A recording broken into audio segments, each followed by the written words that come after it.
A fundação do mundo de Berserk baseia-se no conceito esotérico de egrégoras. Uma egrégora é, nesse contexto, essencialmente uma ideia ou crença que ganha forma e poder por meio de uma forte corrente espiritual gerada pelo inconsciente coletivo. Em outras palavras, egrégoras são a imaginação dos homens manifestando-se. Todo o plano astral é moldado por esse conceito, e a magia e os monstros de Berserk, que dele derivam, são alimentados por seu princípio.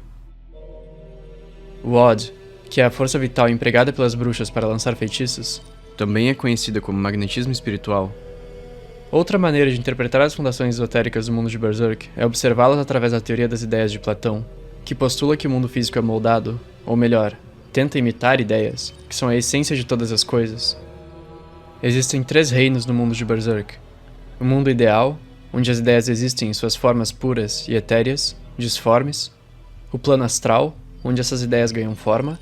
E o mundo físico, que é o reino do material, onde a ideia, a alma, a energia é enclausurada na carne e apenas os seres e forças astrais mais fortes podem se manifestar.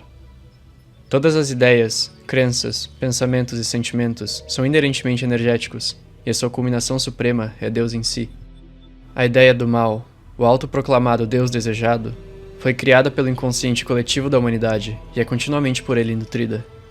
Este Deus, que já se formava no plano das ideias como uma egrégora, foi convocado, isto é, emplacado como Deus, pela energia espiritual de um único homem, conforme explicarei em breve.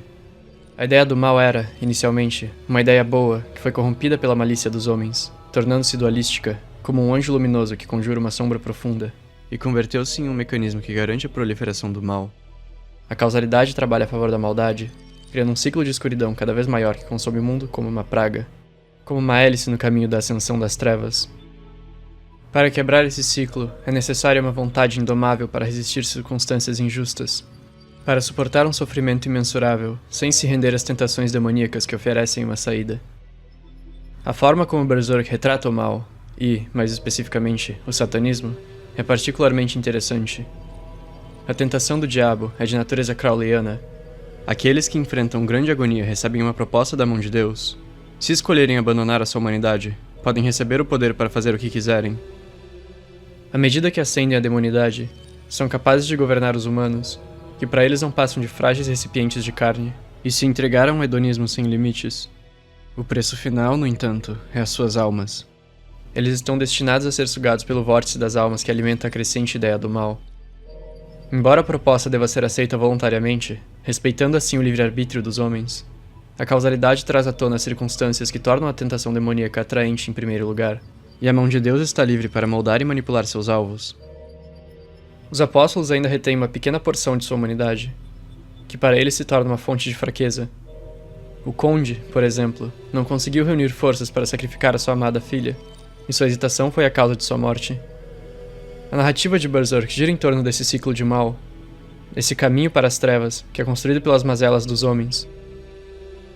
A culminação da causalidade corrompida é a ascensão do Anticristo, que construirá um falso paraíso na Terra e sacrificará o mundo inteiro a um falso Deus.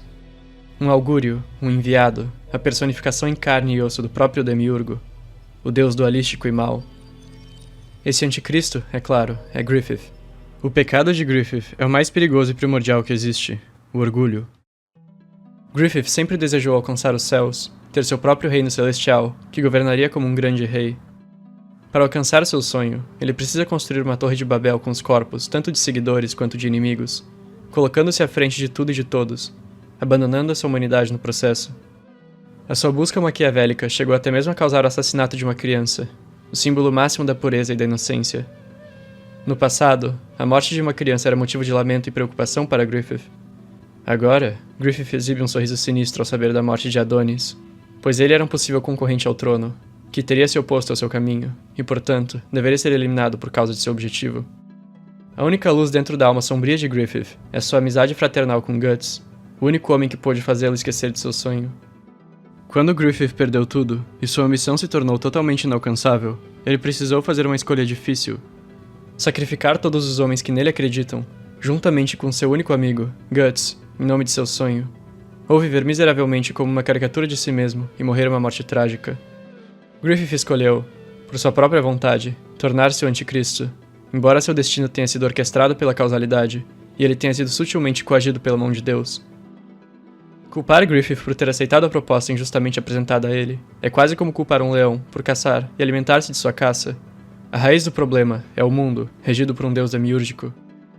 A Santa Sé profetizou, por muito tempo, a vinda de um falcão das trevas que traria sobre o mundo uma era apocalíptica. Abre aspas. Quando o sol morrer 5 vezes, um lago vermelho aparecerá a oeste da cidade com um nome tanto novo quanto antigo, e será o sinal de que o 5º anjo nasceu. O anjo será um falcão das trevas, mestre das ovelhas negras pecadoras e rei das ovelhas brancas cegas, aquele que trará uma era de trevas sobre o mundo. Fecha aspas. A morte do sol que ocorrerá 5 vezes se trata, é claro, de uma referência aos eclipses. O 5º anjo, que será um falcão das trevas, o 5º dedo da mão de Deus, é Femto. As ovelhas negras pecadoras são os apóstolos que servem o falcão, e as ovelhas brancas cegas são os homens ignorantes que são seus súditos. Essa profecia, que previu a vinda do anticristo, foi invertida pelos clérigos de Midland, que receberam um sonho, que acreditaram ser uma revelação divina, sobre um falcão de luz, que salvaria o povo de todas as calamidades. Embora Griffith guarde uma intensa escuridão dentro de si, seu exterior é perfeitamente simbólico da pureza e da luz. Ele superficialmente representa o próprio Cristo, o Espírito Santo, o falcão branco da Santa Sé. Ele é como Lúcifer, que é externamente percebido como o portador da luz, o filho da alvorada, mas é, na verdade, o príncipe das trevas. Ou melhor, o falcão das trevas. Femto. Nas palavras de Griffith, aquele que carrega a luz existe na mais profunda sombra. Em contraste com o Griffith, Guts superficialmente representa as trevas. Ele é como Dajjal, o anticristo islâmico, um homem cego de um olho que carrega a marca simbólica do repúdio a Deus. Seu interior, no entanto, é o oposto, e sua perseverança implacável diante do sofrimento pode ser comparada ao martírio, um ato que se opõe ao sacrifício que vitimiza o próximo e que santifica o homem. Griffith e Guts são um ao outro como o Yin é para o Yang.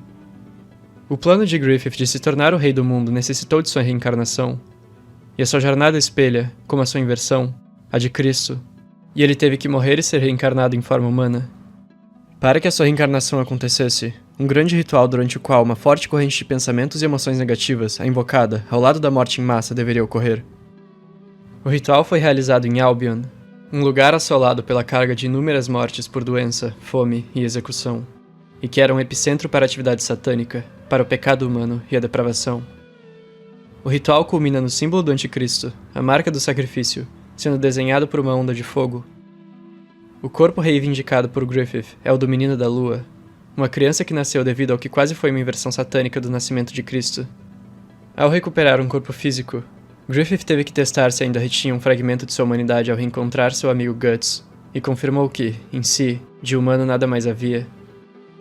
Ele passou a proteger Midland de invasores estrangeiros com um exército de cavaleiros monstruosos que o obedecem por um dever inerente de servir ao anticristo. Seu adversário, Ganishka, era um conquistador e senhor demoníaco que queria dominar o mundo, assim como Griffith. Ele disse: "Eu controlo o maior território do mundo, não irei entregá-lo. Mesmo que seja manchado de sangue e profanado, este mundo pertence a mim. Eu governarei este mundo sujo como um rei demônio e me rebelarei contra Deus." Ganishka foi criado entre a realeza Kushan e teve que suportar várias intrigas e tentativas de assassinato contra ele, pois era um candidato ao trono. Sua própria mãe tentou envenená-lo, pois favorecia seu irmão mais novo, que ele acabou matando em vingança. Ele também armou o assassinato de seu próprio pai, o rei, e usurpou seu reinado.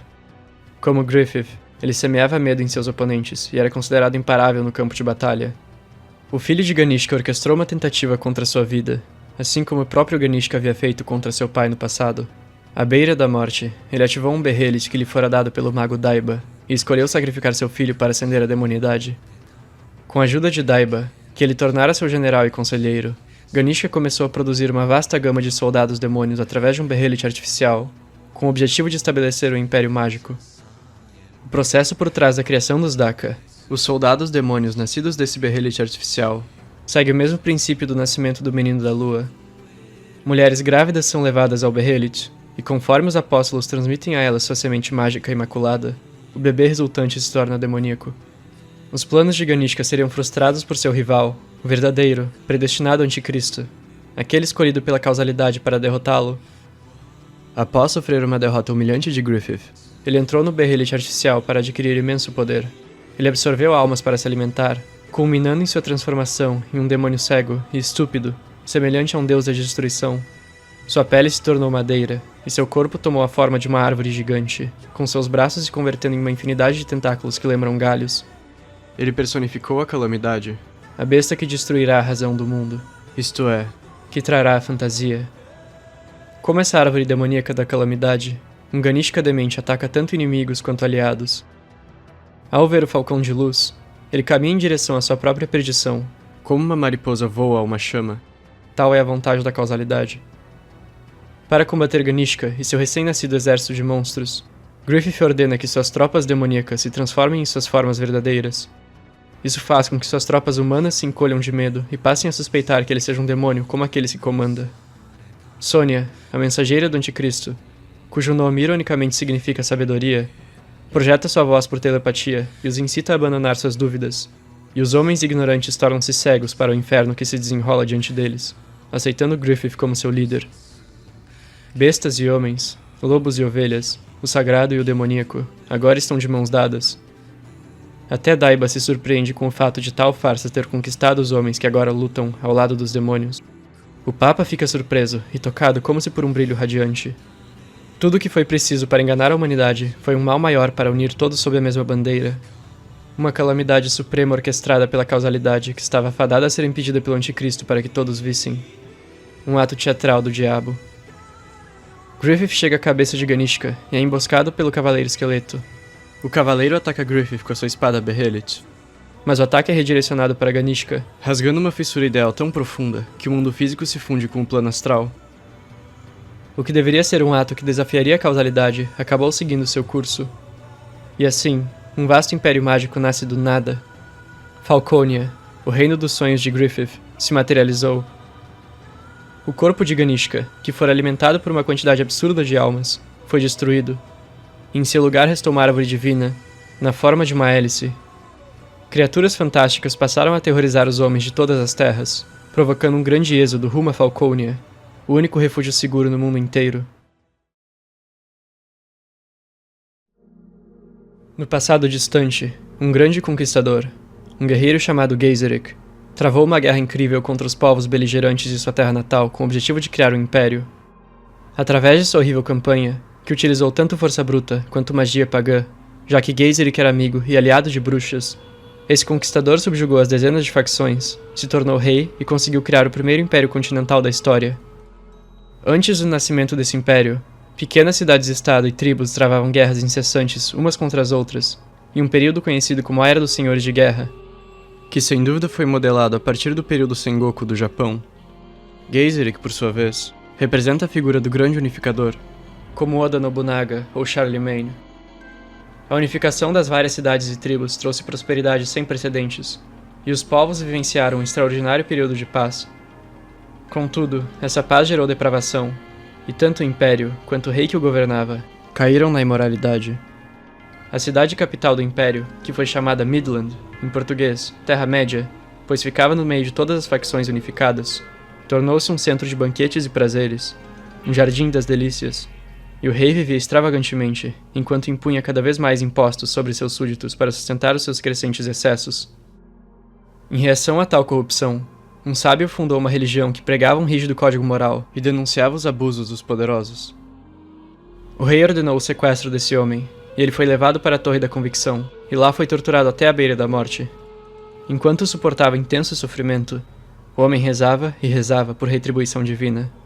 E assim, seus desesperados e poderosos desejos, enormes fontes de energia ideal, espiritual, finalmente se manifestaram. Ele ascendeu à condição de arcanjo, ou melhor dizendo, de arquidemônio, pois o anjo em questão serve o demiurgo, o deus mau e dualístico, tornando-se o primeiro membro da mão de Deus, Void, e marcou todos os habitantes de Midland com a marca do sacrifício, incluindo o próprio Geyserik, que se deparou diante do abismo na face do primeiro eclipse. Do ritual energizado pelo intenso sofrimento, que se misturou com as rezas e o sentimento profundo de injustiça que demandava intervenção divina, nasceu, ou corrompeu-se, conforme expliquei anteriormente, a ideia do mal. Este incidente deu-se por meio da inversão da ideia cristã de que o sofrimento santifica. A dor e a angústia que Void sofreu acabaram endiabrando-o, e ele perdeu de vista o reino dos céus. Em sua fraqueza, ele decidiu almejar construir um falso paraíso na Terra para que, no mundo material, todos possam se livrar do sofrimento. E para este fim, os meios utilizados não importariam. Void, assim como Griffith, era, originalmente, moldado através do arquétipo de Cristo. Um líder que possuía um coração puro, buscava o bem maior e martirizava-se por sua causa. Mas ambos caíram, pois o mundo os quebrou, e eles cederam ao ego e desejo, e tornaram-se anticristos. Juntamente com os 4 anjos, que, curiosamente, são paralelos invertidos dos 4 reis do mundo da crença pagã, conhecidos como grandes seres que amam e protegem a humanidade, e são retratados como entidades angelicais, conforme aparecem no capítulo 210, o sábio travou guerra contra o Império Corrupto.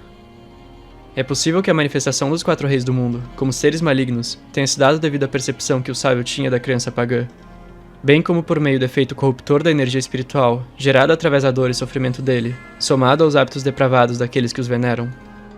É relevante mencionar que o número 4 representa os 4 cantos do mundo material, as 4 direções, norte, sul, leste e oeste.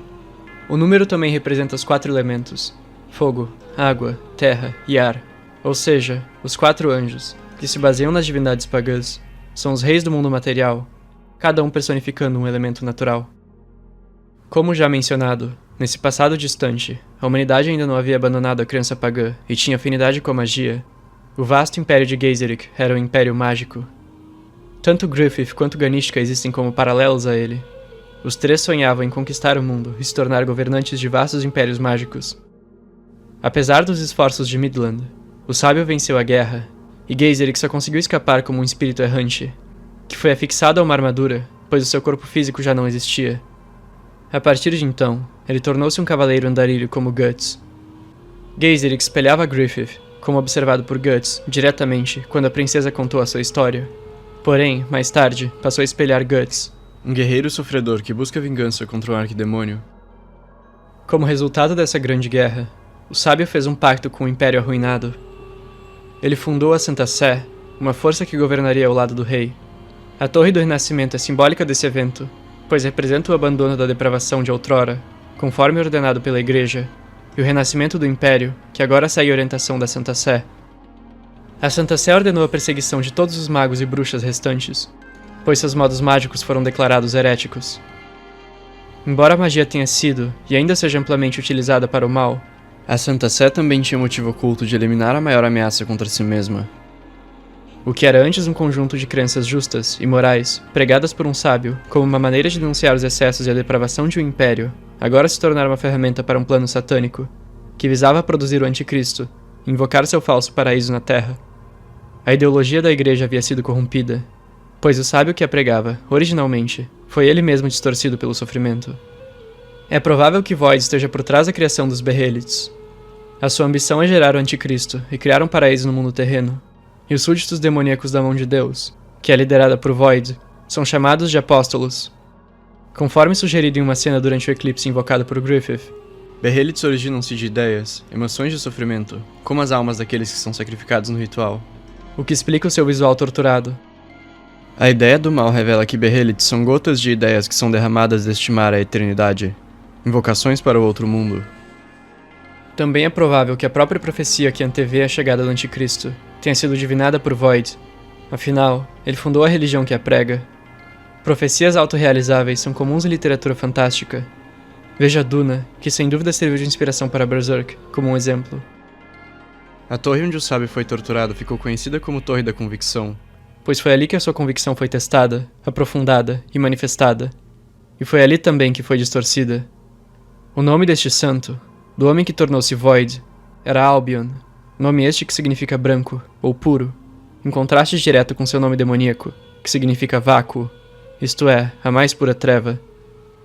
A cidade onde essa convicção foi testada foi renomeada em sua homenagem. Agora que cobri os eventos do passado e do presente da história, vou especular sobre como acredito que ela terminará. Atualmente, Griffith está a caminho de completar seu sonho. Ele fundou Falconia, um vasto império mágico que ele governa como o anticristo.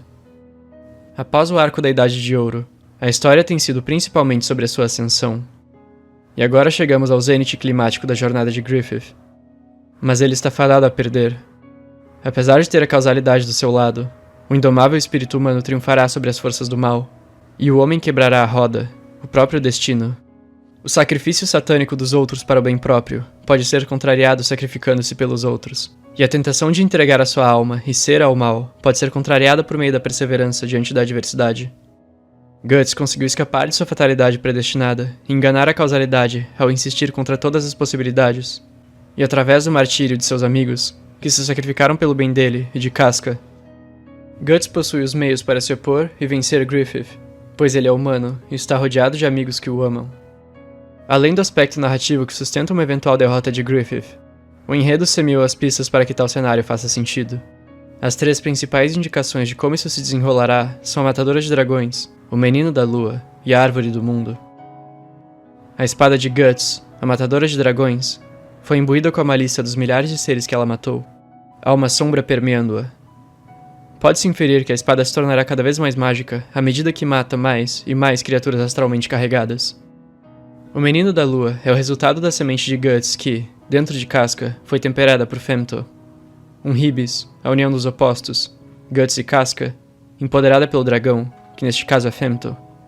Ele é um ser especial que só pode se manifestar durante a lua cheia, e é, nos outros momentos, o receptáculo de Griffith. A Árvore do Mundo representa a árvore divina arquetípica de várias crenças e mitologias. Ela se trata de uma egrégora imensamente poderosa, pois é e tem sido fermentada por muitos povos ao longo da história. Ela tem a propriedade de fundir o mundo físico com o plano astral, mergulhando-o em um interstício universal. O plano de Griffith envolveu a liberação da Árvore do Mundo para este fim, sendo a sua reencarnação o primeiro passo para conectar os 2 planos.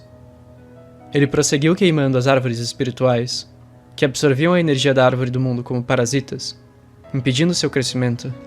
E por fim, a causalidade arranjou o nascimento e a destruição da árvore calamitosa em que Ganishka se transformou, e seu corpo deu origem à Árvore do Mundo. O objetivo de Griffith de fundar um vasto império mágico realizou-se. O que a síntese desses 3 fatores indica é que Griffith poderia ser morto pela espada energeticamente carregada de Guts, enquanto possui o Menino da Lua. A cena em que Rickers dá um tapa na bochecha de Griffith é mais do que parece à primeira vista. Ela potencialmente serve como um presságio para a morte de Griffith pelas mãos de Guts. A morte de Griffith pode ser o resultado de um duelo climático entre ele e o Guts. Um duelo que refletiria o evento que desencadeou sua queda na Idade de Ouro. É possível que esse épico duelo ocorra no clímax de uma guerra mágica que ameaçará a existência de Falconia, como a guerra mágica que destruiu o Império de Geyserik 1000 anos antes. Após Griffith ser derrotado, ele irá sacrificar a única coisa que lhe resta, o seu próprio reino, para manter-se vivo, e invocará um último eclipse. Essa é a conclusão lógica da barganha faustiana de Griffith, que o conduzirá à miséria. Assim como o grande sacrifício de Midland por parte de Void no passado, e como o que ocorreu no quinto eclipse, Griffith irá render o seu povo para sua autopreservação. A história se repetirá, mas dessa vez, as forças do mal finalmente serão vencidas pela humanidade. É provável que Guts hesite em dar o golpe final ao ver que Griffith está possuindo seu filho, pois a lua cheia se revelará durante o último confronto, após o eclipse ter se dissipado, e poupe Griffith, deixando a sua vingança de lado. Os outros 4 membros da Mão de Deus poderiam ser derrotados pelo Cavaleiro Esqueleto, junto dos membros do grupo de Guts e as forças da humanidade. É possível que isso também reflita, até certo ponto, o desenrolar da guerra impura anterior, com os 4 grandes anjos que lutaram ao lado de Void, o Sábio, tendo sido abatidos por guerreiros e magos. No caso da guerra anterior, os pagãos lutaram contra manifestações negativas das divindades que eles próprios idolatravam, e no caso da guerra futura, os seguidores da Santa Sé enfrentarão anjos demoníacos, manifestações negativas das divindades que eles idolatram. A Matadora de Dragões foi originalmente forjada como uma afronta. Ela é grande demais para ser chamada de espada. Massiva, pesada e demasiadamente grosseira. De fato, era um amontoado bruto de ferro. Tal arma é inutilizável pelos homens, pois homens simples jamais seriam capazes de matar um dragão.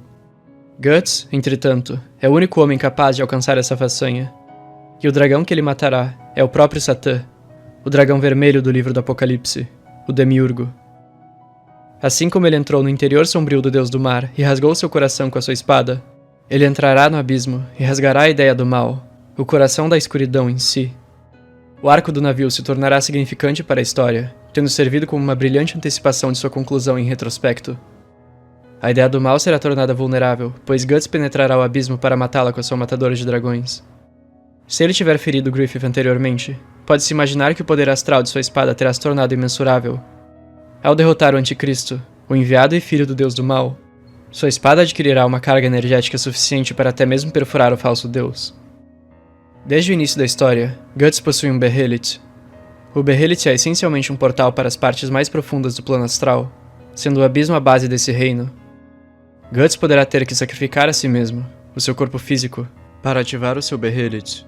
Um poderoso ato de martírio. Porém, assim como no arco do navio, Shirk irá trazer sua alma de volta por meio de sua projeção astral, mesmo que seu corpo seja perdido para sempre. Desde o seu nascimento, Guts tem encarnado o sofrimento humano. Ele é o mártir supremo do mundo de Berserk, como Cristo é para o nosso, ainda que imperfeito, como são todos os homens mortais. O seu esforço irá salvar todos aqueles que foram aprisionados no inferno. A corrente de almas que alimenta o Demiurgo será rompida. Desde o início da história, Guts contrariou o próprio destino, e há certas cenas que o retratam como possuindo um poder sobrenatural sobre a causalidade. E isto vai além daquelas em que Guts supera expectativas e vence um oponente que antes parecia imbatível.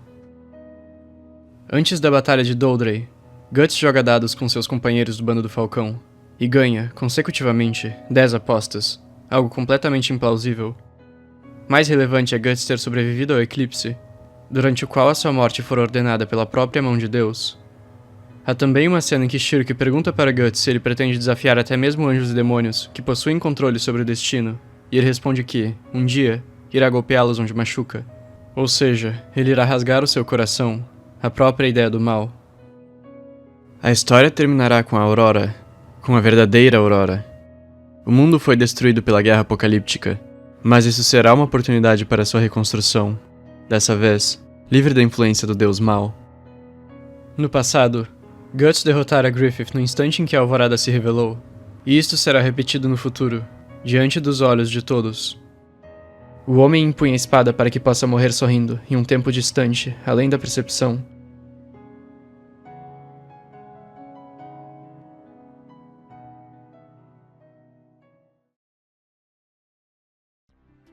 Essa última sessão do vídeo será dedicada a análises que não couberam na parte principal. Adonis era, na verdade, um filho bastardo. Julius, o irmão do rei, tinha um caso com a rainha e tramava, como em Hamlet, usurpar o trono. Julius o criou sem uma mãe, e o instruiu na arte do combate para que ele pudesse se tornar um rei guerreiro. Julius não confiava em seu irmão para governar Midland, especialmente após a ascensão de Griffith, um plebeu. Ele o enxergava como um fraco que poderia vir a arruinar o império. O nascimento de Adonis como um bastardo da rainha, cujo procedimento pode ter se dado em segredo, visto que a rainha possui uma rede de agentes secretos dentro do castelo, vai de acordo com a linha do tempo. A rainha anterior, mãe da princesa Charlotte, morre. A nova rainha casa-se com o rei, que permaneceu apaixonado por sua ex-esposa, e não deu-lhe a devida atenção. A nova rainha passa a encontrar-se com Julius, e etc. Pode ser que Julius tenha pedido para manter o filho bastardo, como parte de seu plano para tomar o poder de Midland. Por este motivo que as expectativas de Julius para com seu filho eram tão altas, e Adonis não conseguiu fazer o seu pai sorrir uma única vez. É plausível que o rei tenha se mantido alheio a essa possível conspiração, visto que ele não se entrosava com a nova rainha, e ao longo da Idade do Ouro demonstrou não estar por dentro de qualquer desenvolvimento político de seu castelo. O duelo final de Guts contra Griffith irá ser paralelo ao de Guts contra Mosgus na Torre da Convicção. Todos viram Guts como um adversário que se opunha ao anjo, quando, na verdade, o anjo era um demônio. No fim, Guts o derrotou e trouxe a Aurora ao mundo. Os espíritos malignos que assolavam as massas desapareceram junto com as trevas dissipadas. Falarei um pouco mais sobre Mosgus. Ele não se trata de um vilão inerentemente mau, mas sim de um homem que personifica a dualidade, a mistura caótica do bem com o mal. Mosgus adere, de forma cega, ao princípio que dita que o sofrimento santifica o homem. Ele interpreta a noção como significando que ele pode e deve torturar, como forma de penitência, todos aqueles que quebram o dogma extremo que ele prega. Por mais cruel e raivoso que seja, punindo os fracos pelo mais sutil deslize, ele possui bondade em seu âmago. Ele abrigou sob sua asa os mais deformados e miseráveis, dando a eles um propósito. Contudo, o Demiurgo é a fonte da própria dualidade, e Demiurgo é Satã. Por isso, Mosgus tornou-se um falso anjo, um anjo de ferro, pesado, isso é, o oposto de leve, e destrutivo. O seu rosto em formato de cubo faz alusão à natureza cúbica, de acordo com a geometria sagrada, da prisão carnal da alma, do mundo material. Ele obteve tal estrutura fisionômica peculiar batendo com a sua cabeça no chão inúmeras vezes. Não à toa, assim como o Demiurgo, ele é um tolo, um ser cego à verdade e preso ao dualismo. Afinal, o deus da Santa Sé que ele idolatra é o Demiurgo, a ideia do mal.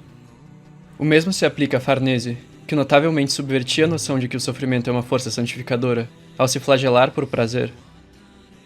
Guts irá despencar pelo abismo e cair com sua espada no coração das trevas. E assim como todos viram o falso anjo despencar, todos verão o falso deus ser destruído. Flora disse que ninguém até então conseguiria adentrar as profundezas e voltar. Guts será o primeiro. Ele irá matar o seu ego e penetrar a camada impenetrável, e então matar a ideia do mal e retornar para a superfície, concluindo a suprema jornada do herói por meio desta última instância de morte simbólica e renascimento. Como já explicado, Mosgus paralela ao Demiurgo, o falso deus cego e tolo. Já o seu esquadrão de torturadores paralela à mão de Deus. Os membros foram recrutados de forma similar aos dedos da mão. Todos eram pessoas que experienciavam profunda rejeição, que as levou a cultivar um intenso ódio em seus corações, até que uma figura demiúrgica os ofereceu ascensão. O comandante do grupo de torturadores, um homem de bela aparência, mas alérgico à luz, é simbólico do Falcão Negro, ou seja, de Griffith, o comandante da mão de Deus. E isto é refletido também no seu traje de corvo. O ovo do mundo perfeito perfeitamente encapsula a lógica caótica do Demiurgo. Em prol do paraíso na Terra, ele cultivou o ciclo de violência e sofrimento para que a roda girasse cada vez mais rápido, até gerar energia suficiente para o nascimento do Anticristo. Ele criou pseudo-apóstolos tanto para a seita satânica quanto para a Inquisição, para que ambos os lados se destruíssem. Como ele próprio disse, aqui na Terra Santa, tudo está fluindo para o momento esperado. O que eu fiz foi apenas empurrar levemente este desenvolvimento. O ovo é como uma subversão da Maria, mãe de Cristo. Ele nasceu no ápice do pecado e desgraça, e foi pelas mazelas moldado. Um cenário oposto à Imaculada Conceição de Maria. O ovo cresceu em um jardim, como ele próprio chama, infernal de cadáveres. Maria, em um jardim livre do pecado humano. E assim como Maria deu luz a Cristo, o ovo dará luz ao Anticristo. Contudo, ele não é puramente mau. Ele genuinamente visa criar um mundo perfeito, para que ninguém precise passar pelo sofrimento que ele passou. E para este bem maior, está disposto a se sacrificar, como um mártir, um santo. Mas é claro que tal ambição é tola, e ele atuou como um servo de Satã. A sua narrativa, junto da de Mosgus e de seus torturadores, e, no macrocosmo, da própria mão de Deus, é um exemplo prático do dizer popular. A estrada para o inferno é pavimentada com boas intenções. O ovo reside em um templo demoníaco dedicado a um ídolo do Anticristo, construído com esqueletos e peles flageladas de monges cristãos, que foi modelado a partir do símbolo do Falcão da Luz da Santa Sé, ou seja, do Cristo do mundo de Berserk. Nosferatu Zod paralela Guts. Ele provavelmente fora companheiro e rival de Geizeric, um bárbaro liderado por ele na grande guerra unificadora que resultou na criação de Midland, assim como Griffith liderara Guts no bando do Falcão. Portanto, a relação passada de Zod, o guerreiro perfeito de seu tempo, e Geizeric, um general visionário cuja ambição era ser rei do mundo, espelhava a de Guts e Griffith. Incidentalmente, Zod tornou-se braço direito de Griffith em seu novo bando do Falcão, como era Guts no anterior. O período de séculos em que Zod retirou-se da cena para depois atuar como mercenário andarilho, procurando por inimigos que o igualassem em combate, serve de perfeito paralelo ao período em que Guts abandonou o bando do Falcão para isolar-se do mundo, refletir e treinar, e depois vagar em busca de inimigos que o igualassem em combate.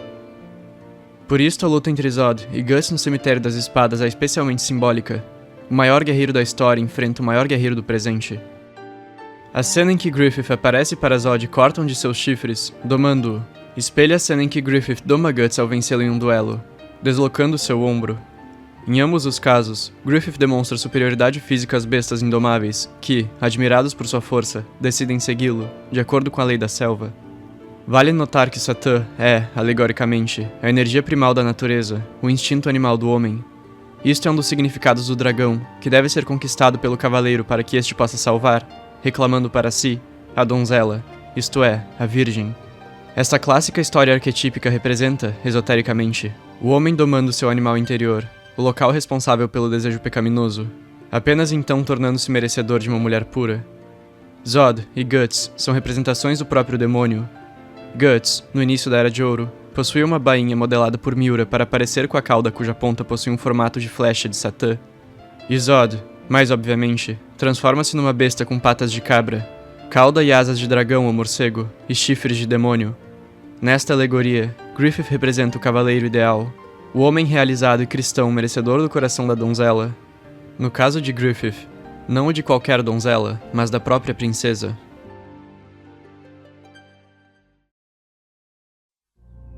Por fim, irei teorizar sobre os 3 membros da mão de Deus, sobre os quais ainda não falei. É importante, para compreender esta parte do vídeo, ter em mente a fórmula por trás da barganha demoníaca em Berserk. Para acender a demoniedade, um sujeito precisa amar para que possa sacrificar. Os membros da mão de Deus são indivíduos excepcionais a quem foi oferecida tal barganha. A sua energia divina do amor e sofrimento, da emoção poderosa geral, os proporcionou a chance de tornarem-se não apóstolos comuns, mas arquidemônios. Portanto, as suas histórias de origem serão como versões ampliadas em relação às dos demônios comuns, como vemos com Griffith. A ordem das teorias sobre os membros da mão de Deus é relevante. Eu a decidi com base cronológica relativa aos seus eclipses. E, para concluir essa introdução, é importante ressaltar que todos os membros da mão de Deus possuem um papel na chegada do Anticristo, e este fato é crucial para teorizar a história de cada um. Por exemplo, como já expliquei, Void responsabilizou-se pela organização do sistema. Em vida ele fundou, liderou e organizou a Santa Sé, e como arquidemônio, ele fundou, liderou e organizou a mão de Deus, e pôs o plano da criação do Anticristo e seu paraíso na Terra em movimento, assim na Terra como no céu. Para tal fim, ele criou os berrelites vermelhos para recrutar outros dedos da mão, e os verdes para recrutar apóstolos. Não é à toa que a marca da maldição, que é uma clara alusão à marca da besta do livro da Revelação do Novo Testamento, é como a versão invertida do símbolo do Falcão da Luz, do Cristo profetizado pela Santa Sé. Slan, em vida, fora uma freira, uma grande mãe marcada por uma relação intensa e contraditória com seu dever sacro e o prazer. Ela cuidava dos doentes e dos machucados, e genuinamente se importava com eles, como uma mãe. O seu coração era repleto de compaixão.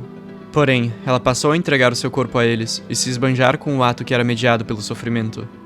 Por meio desta forma corrompida de pseudo-prostituição, ela proporcionava prazer tanto para ela própria como para o quase morto. Por vezes, o enfermo morria durante o ato, e isto a gratificava ainda mais. Por isto a conclusão abrupta da misteriosa história antiga que foi gravada pelas eras. O velho que apodrecia na estrada rechaçou o calor da freira em seu último momento. E o que eu creio que tenha acontecido é que a freira ou desgraçou o momento sublime e final do homem, ou ela desenvolveu uma mórbida curiosidade a partir do que o homem lhe havia dito, e passou a prostituir-se para os enfermos como consequência. O seu papel de freira, uma mulher casta, simbolicamente casada com Cristo, fora, então, completamente subvertido. Ela organizou uma seita satânica e corrompeu outras freiras, com o objetivo de criar uma espécie de jardim das delícias. Ela e as suas colegas seduziam homens para recrutá-los, e juntos formaram um harém infinito oculto. A narrativa dos personagens Nina e Joaquim, no Arco da Convicção, o mesmo arco em que nos é relatada a história de Slan por Mosgos, serve, em parte, de espelho para Slan. Um homem por ela apaixonado, que fora por ela recrutado, a denunciou para a igreja, e a sua seita foi perseguida e capturada pelo exército da Santa Sé. Após este evento, durante a sua tortura, o seu berrelite a chamou, e ela sacrificou a sua seita para tornar-se membro da mão de Deus. Como arquidemônio, Slan responsabilizou-se pela criação da seita satânica da Terra Santa, que espelhava a seita que ela havia criado em vida. A existência da seita justificava as crescentes inquisições, que, por sua vez, causavam mais sofrimento e prejudicavam inocentes junto dos culpados, e o sofrimento levava mais pessoas a buscarem vingança ou alívios, ou seja, serviam para atraí-las à seita satânica. Slan é cultuada pelos pecadores como a deusa do fogo, pois aparece a eles nas fogueiras para enfeitiçar a fumaça por elas produzida, com magia alucinógena, cujo intuito é aumentar exponencialmente a experiência sensorial da carne. O capítulo em que Nina leva Joaquim para a seita é chamado Os Intestinos da Terra Santa, e Slan se manifesta no mundo material por meio de entranhas de Trolls. O título do capítulo agora mencionado pode possuir um duplo sentido, se referindo tanto à seita atual, que Slan criou como o dedo da mão, como a que ela liderava em vida. Conrad possivelmente fora um médico que nutria a convicção de possuir domínio sobre os limites entre a vida e a morte. Ele queria, de forma profana, criar a imortalidade carnal, livrar todos da morte. A subversão da ideia cristã de vida eterna no paraíso. O seu nome, Conrad, significa sábio conselheiro. Talvez ele fosse uma figura de certo prestígio, um membro do clero, o que explicaria também a facilidade com a qual Conrad obtinha cadáveres para dissecar. Afinal, cemitérios e conventos onde os doentes alojar-se-iam seriam administrados pela igreja, e um membro do clero teria os meios financeiros para subornar coveiros e outros serventes. Dentro dessa hipótese, ele provavelmente vivera em um período de pestilência, como o da peste negra que assolou a Europa, e precisava cuidar de inúmeros doentes e vê-los morrer em seus leitos. Ele poderia, também, estudar os cadáveres dos próprios doentes que morriam sob seus cuidados. Os seus métodos eram extremamente controversos, tabus para a época e contexto cultural bastante religioso. Ainda assim, ele havia conseguido montar um time de pioneiros para ajudá-lo em sua pesquisa benevolente. É possível que ele e seus companheiros tenham sido flagrados durante uma sessão de estudos, examinando cadáveres e, como consequência, acusados de bruxaria. Conrad fora então condenado à execução e, em seu último momento, decidiu sacrificar seus colaboradores. Assim como os outros membros da Mão de Deus, Conrad genuinamente buscava, por meio de sua pesquisa médica, científica, o bem maior. Ainda que o objetivo fosse tolo e materialista, e, como eles, no fim não se importou com os meios para concretizar tal fim. Para que haja um eclipse, como diz a profecia, o Sol precisa morrer, e o Sol é um corpo celeste de pura luz, que, durante o eclipse, torna-se pura escuridão. O mal é uma força corruptiva. Não à toa, o nome Griffith, o anticristo, deriva de grifo, uma besta fantástica que une dois símbolos do Sol, o falcão e o leão. Assim como Griffith, que era, conforme dito no capítulo intitulado Fogueira de Sonhos, uma enorme chama que aquecia os seus seguidores, uma figura messiânica, os outros dedos da mão também possuíam um papel de liderança e uma missão expansiva. Afinal, para se tornarem arquidemônios, eles precisaram sacrificar um enorme grupo de fiéis subordinados. Como Mão de Deus, Conrad encarna a pestilência, tendo se manifestado no mundo material como uma amalgamação de ratos transmissores da peste. O seu corpo é inchado, como o cadáver de alguém que morreu asfixiado ou afogado. A aparência dele é modelada a partir dos bebês retratados em uma obra de H.R. Giger, uma das maiores influências artísticas de Miura, o que pode, também, sutilmente aludir à ideia de vida eterna. Conrad é como um bebê, tendo transcendido a morte e obtido um visual irônico que remete a uma ideia perturbada, exacerbada de juventude eterna. Enquanto arquidemônio, Conrad responsabilizou-se pela disseminação da peste negra, que serviu para gerar um grande êxodo à Terra Santa para que lá os sofredores fizessem parte do ecossistema que produziria o Anticristo, após um climático ritual de sacrifício em massa, Ordo ab Chao. Ubik, assim como Conrad, foram um homem sábio. Ambos compartilham a função de manipuladores. Eles que se disfarçam, em par, de senhora, para convencer Griffith a sacrificar o bando do Falcão. Além disto, ambos possuem as mãos cerradas, implicando, de forma sutil, este papel de quem barganha. Ubik é careca e pequeno, características que serão contextualizadas pelo que direi em seguida. Ele está constantemente sorrindo, como quem desenvolveu o hábito para cortejar possíveis aliados e disfarçar intrigas esotéricas, além de ser extremamente falante. Os seus olhos são cobertos por lentes escuras, e junto das marcas em seu rosto, é como se ele estivesse de óculos, um bem que apenas figuras de prestígio poderiam possuir na época em que Berserk se passa. O que eu acho mais provável é que Ubik fora, em vida, uma figura religiosa, como um padre, um missionário, um homem sacro. E, visto que ele recebera um berrelite vermelho, ou seja, um berrelite especial reservado para aqueles que se tornarão arquidemônios, a sua ambição devia ser particularmente poderosa. O que tudo isto pode implicar é que ele provavelmente almejava tornar-se pontífice. E para este fim, ele mentia para os seus colegas e conspirava contra os seus rivais da igreja. Por meio de seus esquemas, Ubik tornou-se pontífice da Santa Sé. A sua missão era exterminar os inimigos da igreja e acabar com o paganismo por meio da conversão forçada, ou, em último caso, execução. O óculos marcado em seu rosto pode parecer um detalhe insignificante, mas é possível que ele seja uma grande pista para a natureza de Ubik. Afinal, foi um homem de Deus que inventou o óculos. E é possível que no mundo de Berserk tenha sido o próprio Ubik. Nós não vemos um único personagem além dele usando óculos na história inteira. Além disso, as suas lentes são negras, o que implica que ele enxerga o mundo sob as trevas, a inversão do ponto de vista puro e sagrado que deveria ter um pontífice. Outro fator que pode ser facilmente ignorado à primeira vista, mas que carrega significado, é o seu hábito de flutuar inquietamente. Este padrão de comportamento pode derivar, de forma satírica, subversiva e simbólica, de sua antiga função como pontífice. Afinal, homens de Deus devem possuir uma alma leve, e por isso é comum que Jesus Cristo e outras figuras sagradas sejam retratadas levitando e se portando de forma estoica. As barbatanas que possuem no lugar de pés fazem referência ao símbolo sagrado do peixe, que representa tanto Jesus Cristo, que era como um peixe nadando pelo abismo que é o mundo material, como quanto o próprio Papa, cujo chapéu é feito para emular a forma da cabeça de um peixe. São Pedro, o primeiro Papa, era um pescador, e até hoje os papas usam em seu dedo anelar uma peça chamada de Anel do Pescador em sua homenagem. O simbolismo de peixe no design de Ubik não é coincidência, ele é um papa tornado arquidemônio. Como último comentário acerca da aparência de Ubik, mencionarei que, quando manifestado em forma de matéria negra no Arco da Convicção, Ubik tomou a forma de um anjo redondo e alado. Ubik fora uma figura central nas campanhas inquisitórias contra as bruxas. Ele quem liderara a excursão que resultou no apodrecimento da árvore espiritual, conforme mencionado por Shirk. Acontecimento este que se passou cerca de 200 anos antes do presente da história, ou seja, exatamente no período em que um eclipse estava marcado para acontecer. Molda também relatou uma guerra entre as bruxas e uma grande nação continental. A nação, é claro, era Midland. Ubik havia jurado exterminar os pagãos e acabar com a bruxaria.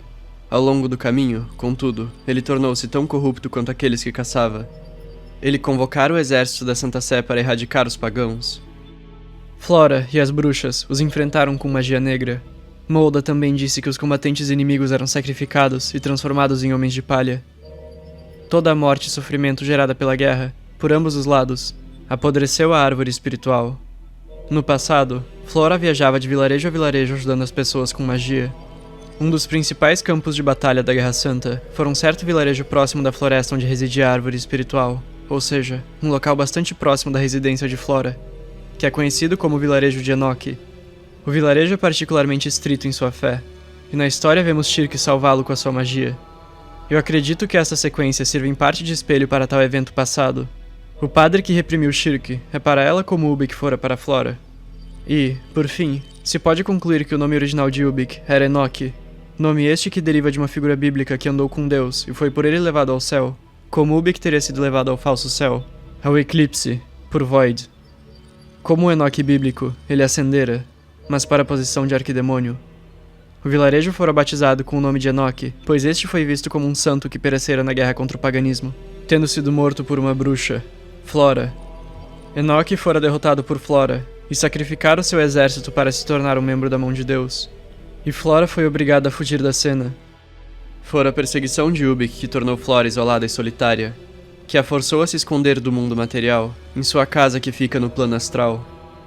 Ela sentiu-se culpada por ter atraído a Inquisição para o vilarejo de Enoch, por ter causado a tortura e morte de tantas pessoas devido à sua intervenção. Enquanto arquidemônio, Ubik atuou como um oráculo, enviando aos habitantes de Midland a profecia autorrealizável do nascimento do Falcão de Luz por meio de sonhos, um evento que foi interpretado como um milagre. Fato irônico considerando que Ubik fora um pontífice em vida. Muito obrigado por assistir esse vídeo, eu sou profundamente grato. Eu gostaria que tu comentasse o que tu achou do conteúdo, do formato, me desse a tua opinião sobre o vídeo, da apresentação do vídeo, para que eu me oriente para futuros uploads. Eu já tenho um canal em que posto vídeos em inglês chamado The Firelink Conspiracy. Este eu criei para adaptar os vídeos daquele canal a um público brasileiro. Se você quiser apoiar essa iniciativa financeiramente, você pode me doar qualquer valor pelo LivePix, que aparece aí na tela neste momento. Então é isso. Tchau, tchau.